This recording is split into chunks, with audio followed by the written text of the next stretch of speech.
G'day everyone, it's Lushen here. Hope you're well. If you're a financial planner, financial advisor, you're in the right place. And if you're not, today's episode actually is going to help you out. We're going to be talking about having a scarcity mindset and how to move to more of an abundant mindset running your financial planning or advising business. Now, over the years, I've worked with a number of different financial planners, and I say different from around the world, from the UK to the US, Australia, where's my accent, South Africa, and Canada. But one of the key things that I find is that while most financial planners will promote abundance, having freedom, a lot of them have this internal struggle, an internal struggle that stops them from growing the business, from growing themselves, having this kind of scarcity mindset that's really trapping them into building the business they want. And I guess this has come about, this particular video was from a couple of conversations I had in the last 7 days with clients.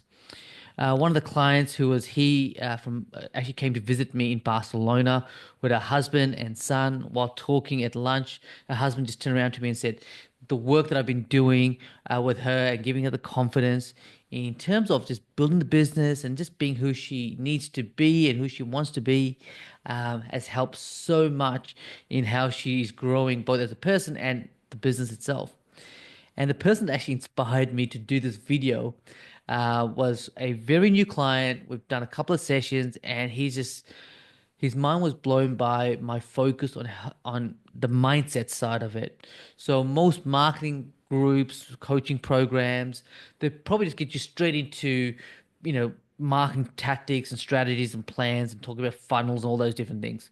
One of the things that I do is actually focusing more on the mindset first.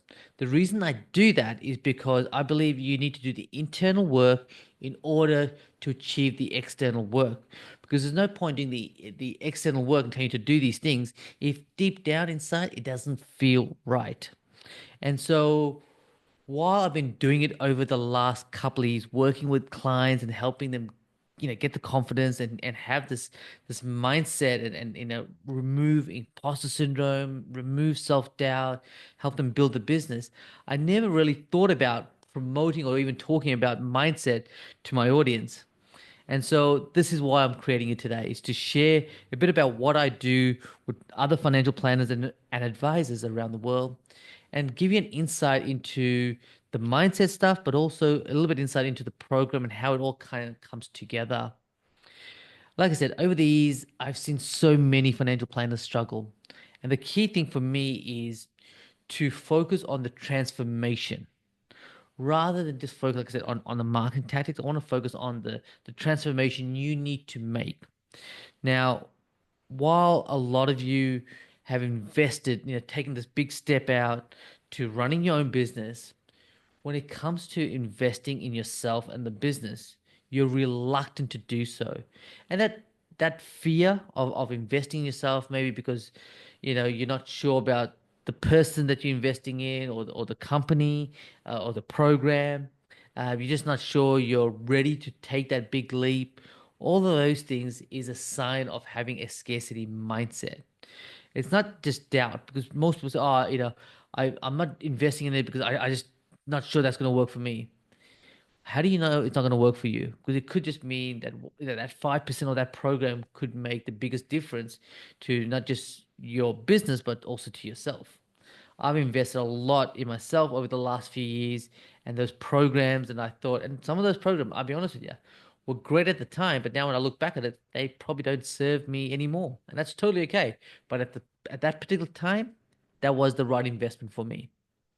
And so let me just share with you a little bit about it. Now, I haven't made any slides or anything like that. And by the way, when I talk about mindset, this is not some psychology stuff that I've studied in the past.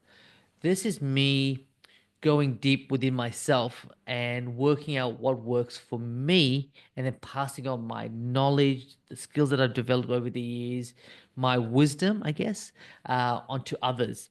And it's what's actually helped me grow and what's actually has helped my other clients as financial planners and advisors grow themselves. And it's probably something I probably undervalued, to be honest, around the mindset.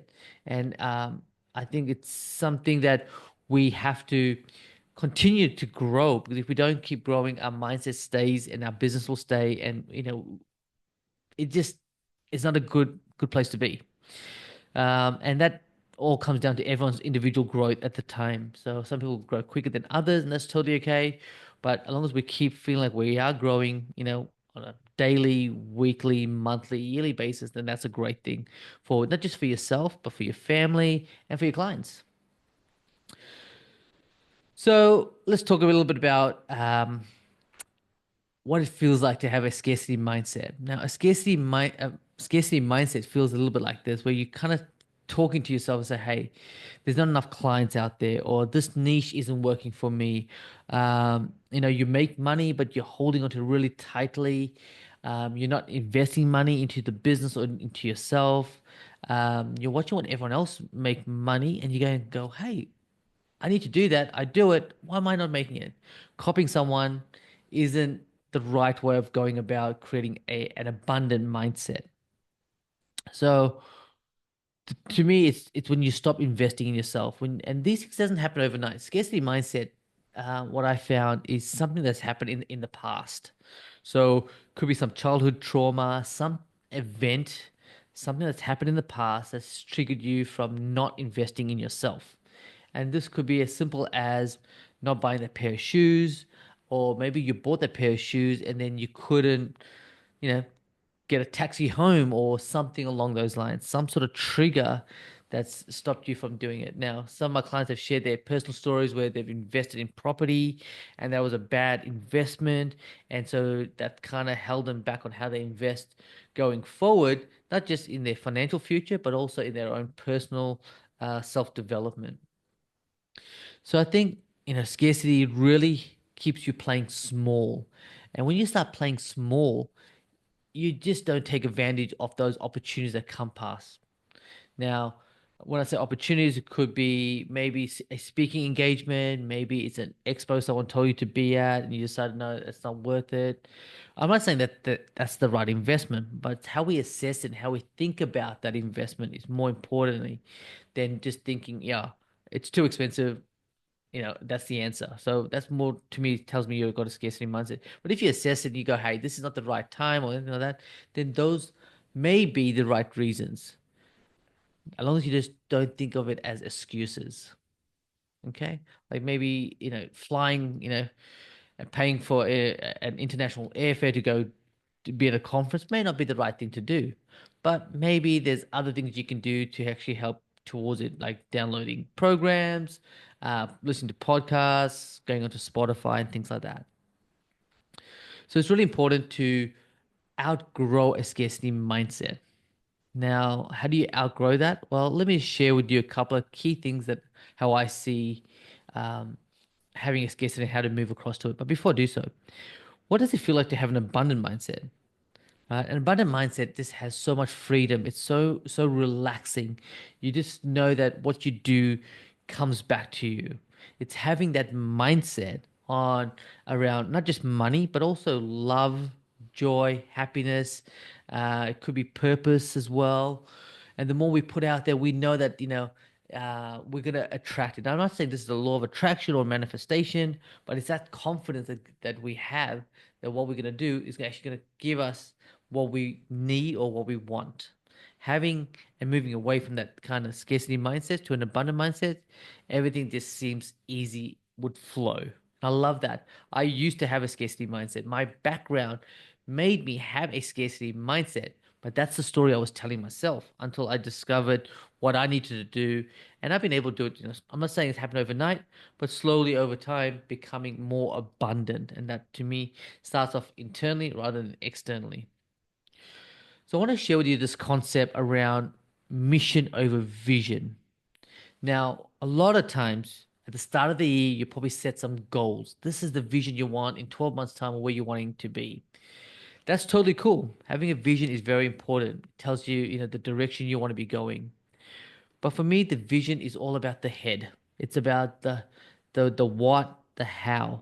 But the trouble with that is that we get so derailed or distracted that we end up chasing things rather than attracting the right things. And when we start chasing things, our ego gets in the way. We we feel like we're making the right decisions, but we're leading with our head. And this is why I believe having a mission is more important than having a vision, because your mission will take you beyond your vision more than anything else that you've ever wanted, and more. And that mission starts with your heart. It's the purpose, the why. So my mission is to help financial planners and advisors get the confidence, get the right mindset to grow the business that they want, so they can have the lifestyle, they can have the impact and make the money that they want. So I'm more on not just the end goal, I'm more about the goal, the mission, the daily grind for people, to helping them on that mission so that when things get tough, they know that they're on the right track because they're following their mission, the thing that aligns with their purpose and their true self. So I'm very focused on helping clients create that mission. And this is, like I said, part of my program is to focus on, in the first 2 weeks, of getting that alignment with your mission and your vision, and really focusing on those key things, because that's what's going to help you create that abundant mindset. Get away from, I can't afford it, to I can't invest it, to, hey, you know what? This investment is going to be the best thing for me, and go all in on it. Now, part of the program, what I help my clients with is overcoming the stories that they've been telling themselves. And so I get them to do a lot of different exercises. And let me just share what I've done over the last few years, but more in the last 10 months. So one of the key things, again, I get overwhelmed with a lot of things. I have a lot of different ideas, and I started going towards meditation. Now you're probably going, I don't have time to meditate. I found meditations that are less than 15 minutes each day. So I will do a meditation for like 15 minutes. I follow a guy called Dr. Joe Dispenza. Matt Cook is another really awesome meditator, and I love his stuff on social media.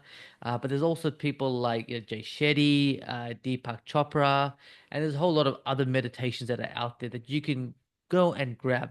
Now, what I've done is create a Spotify list. If you want that Spotify list, just let me know, and I'll send you the link. You can be part of the group, and I'm always adding things into that Spotify list as well as I test out different things. But I found meditation really, it's not about quieting my mind. It's more about getting everything out. Why are these thoughts reoccurring? Why am I having a scarcity mindset? Why am I not investing in certain things? And so having those things and getting clarity around those things has given me the confidence to basically build a business and have more freedom within, but also how my business is set up. The other key thing that I've been doing, and I get my clients to do, is journaling every morning. Now, journaling sounds really boring, but if you just journal for like 10, 15 minutes, so all those thoughts you had in the meditation, you write it down. And then you write some affirmations. Now, I'm not here to talk about law of attraction or manifestation, but when you start talking about affirmations, really building your self-esteem up, you start putting away that self-doubt, you start, worry about imposter syndrome, you start focusing on who you can be, your intention, you start focusing on uh, more about who you're wanting to be right now in the present moment, helps you attract the right people. And that journaling part of it is so important. And then what I get my clients to do after journaling is just to visualize their day. What are how do they see their day? What are the key things they're going to be doing and achieving? And how does that make them feel? And I get them again just to write those little things down and spending, 3 minutes just visualizing that day. So these are just a couple of key things that I go through with my clients in the program called the Community Traffic Method. In the first 2 weeks, we focus more on the mindset, overcoming scarcity, overcoming imposter syndrome, overcoming the self doubt, and creating that abundance, that mindset of, I can help serve people. I'm doing the right things, following my mission, and having that trust and belief that what you're doing is going to actually work out for you. Like I said, this is a very different video that I normally do, where I talk about marketing and growing your business to 50K a month and all those different tactics. But I really, like I said, I was inspired by clients that have been part of my program and said to me that I need to be sharing this mindset stuff more with the community. Hey, if you found this super helpful, please leave a comment. Like it, subscribe to us. That'd be super helpful, so I can make more of this content. And if you want any of the resources that I've shared today, just leave a comment or just DM me for more. And I look forward to sharing a lot more about mindset and what's worked for me over the last few years and share my wisdom. Take care for now, guys. All the best. Bye.